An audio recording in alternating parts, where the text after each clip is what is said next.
What's up, Bleach fans? It's time for the latest episode of Bleach, 1000-Year Blood War Arc, Season 3, Core 3, whatever we're calling it, Episode 29, The Dark On. Not the dark arts from Harry Potter, that's a separate thing, but The Dark On. Now, I love so much about this episode. And the reason I love so much is that we don't really cover, as I always show you guys, volume and stuff.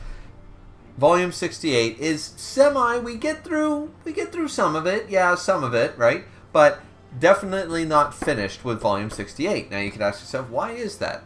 Because realistically we were a good portion of it completed in episode 28, so why does 29 not just finish off the whole volume or close enough to it?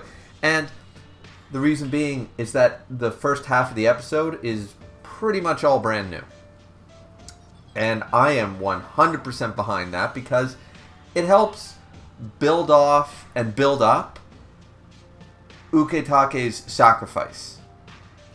And because a lot of people did not like the way that it happened in the manga, and some people have said it was not really a plot hole, just didn't do anything, right? But here in the anime, and I never thought that way, but here in the anime, it's very hard to get behind that because we spend more time explaining how everything goes down, and it's plain as day for me in the manga back then when I was reading it week to week, and now here in the anime showcasing that UKITAKE's sacrifice was entirely necessary. And the only reason, we'll get to it. So, what I initially like is, because there's a lot of information, data books and stuff like that, and of course everything that I don't know about is in Can't Fear Your Own World, hence the meme, right? So my big thing is UKITAKE's hair being white was caused by his illness. Okay, that's interesting because we see not the Mimihagi doesn't cause it to be that way, but he takes it in, cures it and stuff. We see the entire process. We see UKITAKE's parents. We see the entire development of UKITAKE as a Soul Reaper, as a character, and as a best friend to Shunsui.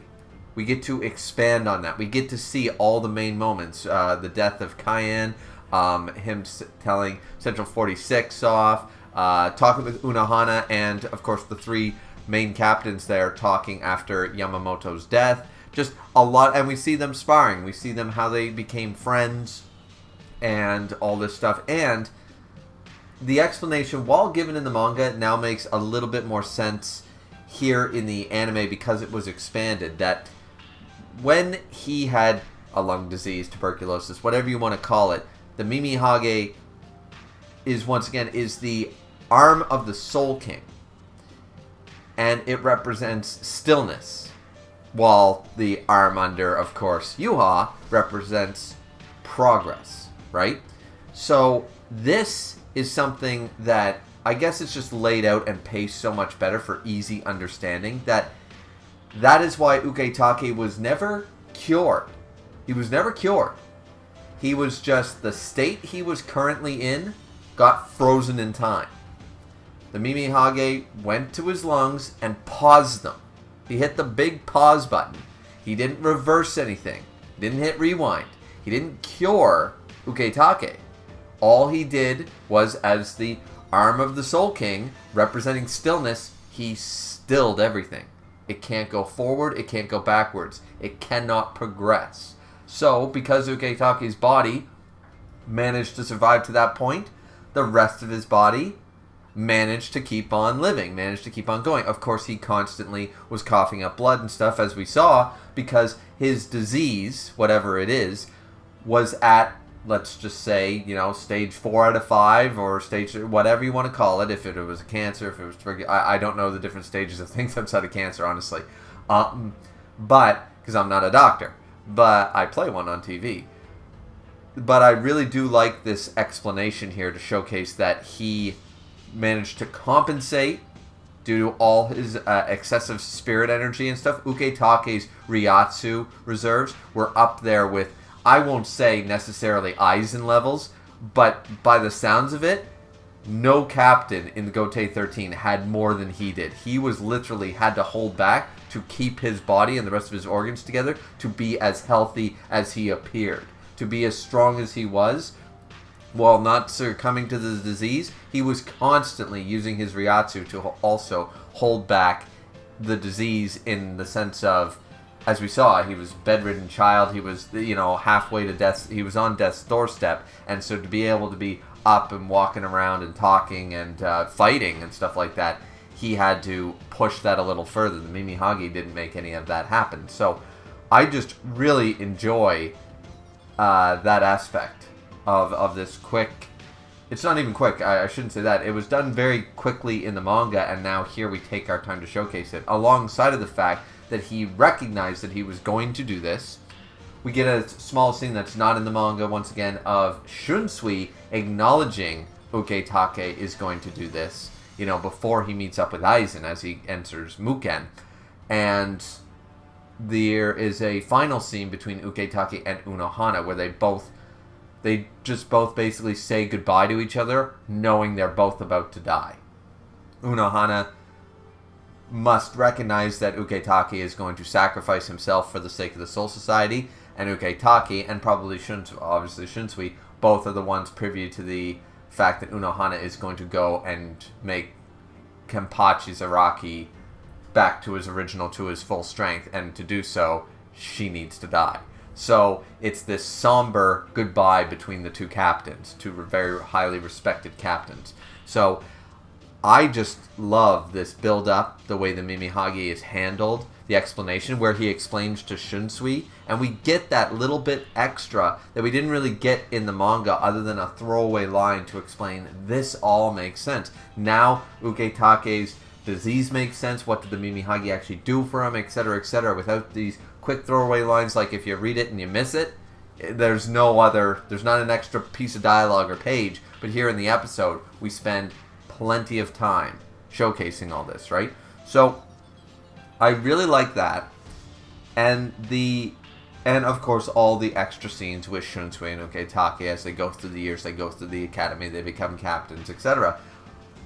The other thing that I really very much enjoyed was the fact that now we have... See, I thought that this came across just fine in the manga, but a lot of people say that UKITAKE's sacrifice, which now we're back to the present time, UKITAKE's sacrifice, where he has this emotional talk with Rukia and stuff like that, and we see all the, the Mimihage taking over and stuff, and then boom, up into where Orihime has failed, as she does in the manga, to restore the Soul King.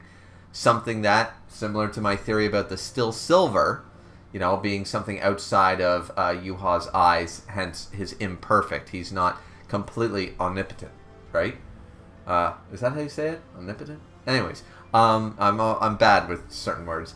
But the fact is this was a necessary thing. All the worlds were about to collapse. The Soul King, the linchpin, was gone.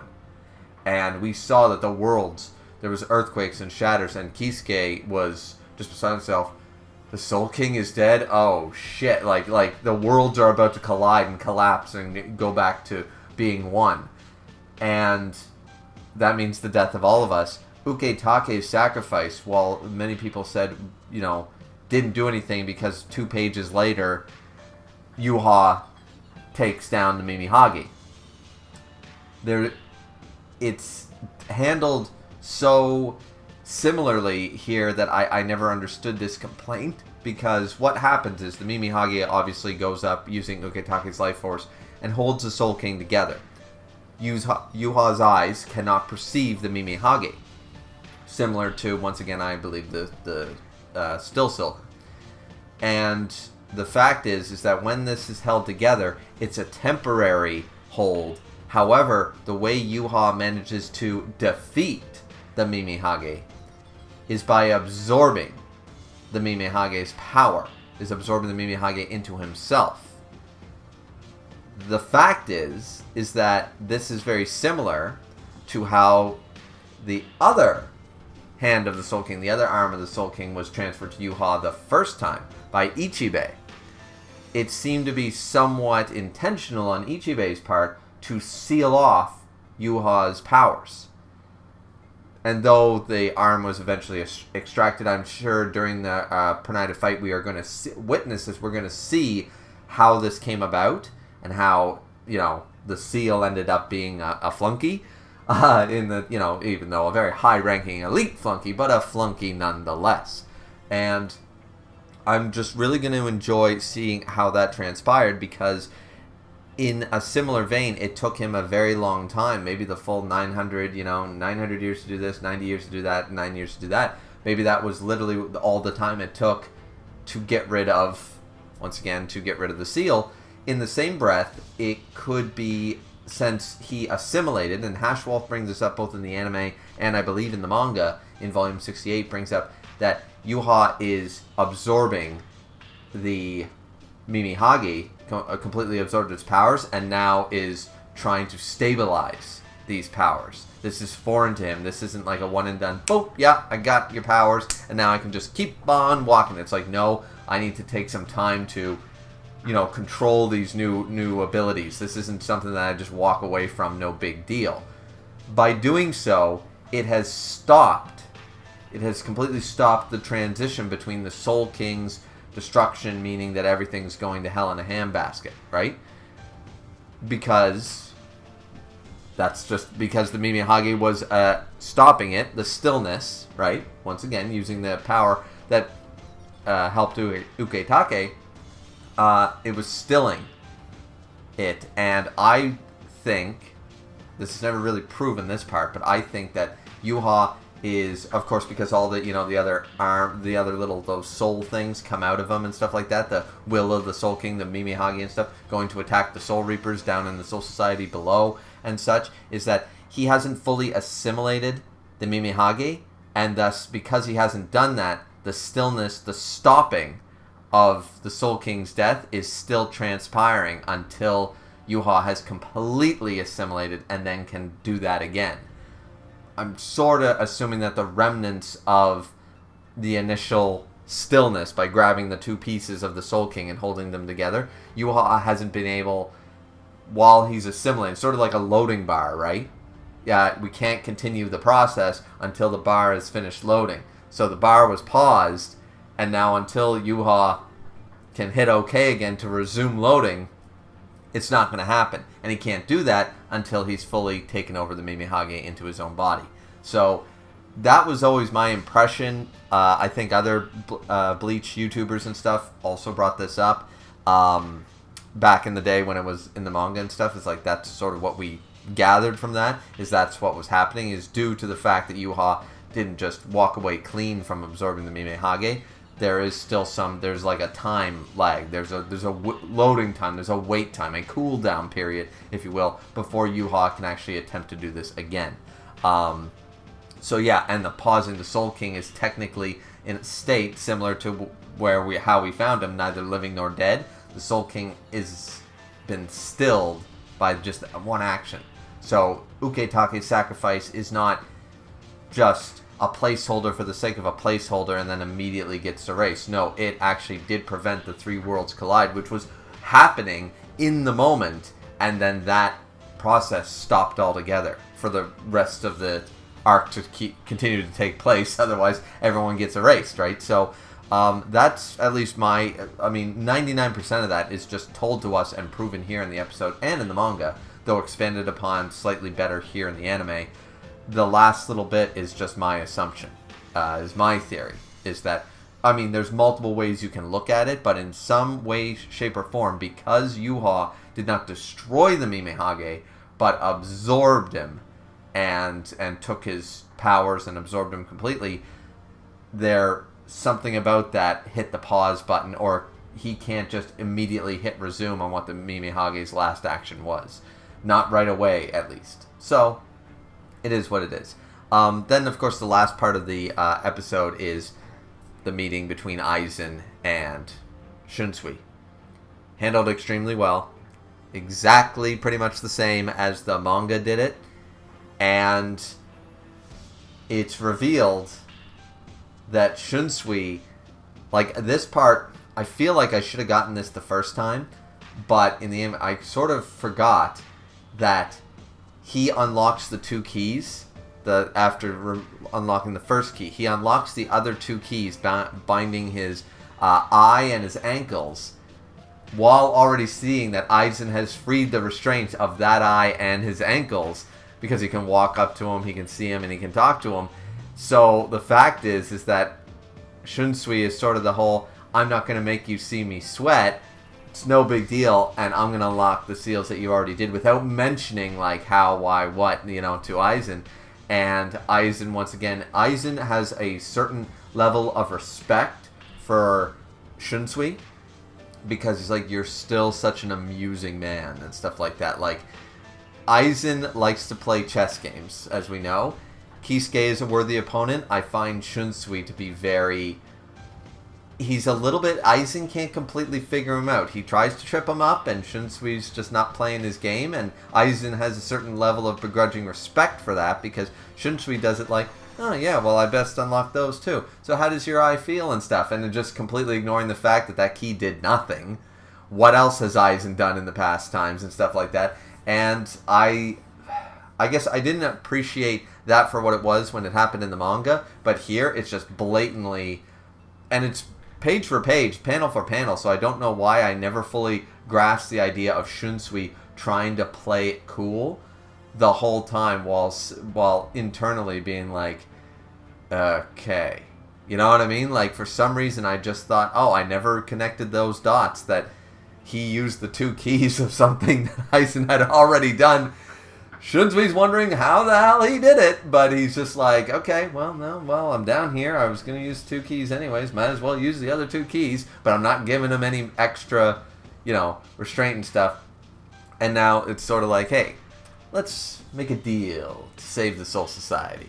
And Aizen retorts back with, you mean what's left of it at Yuha's Soul Society and stuff?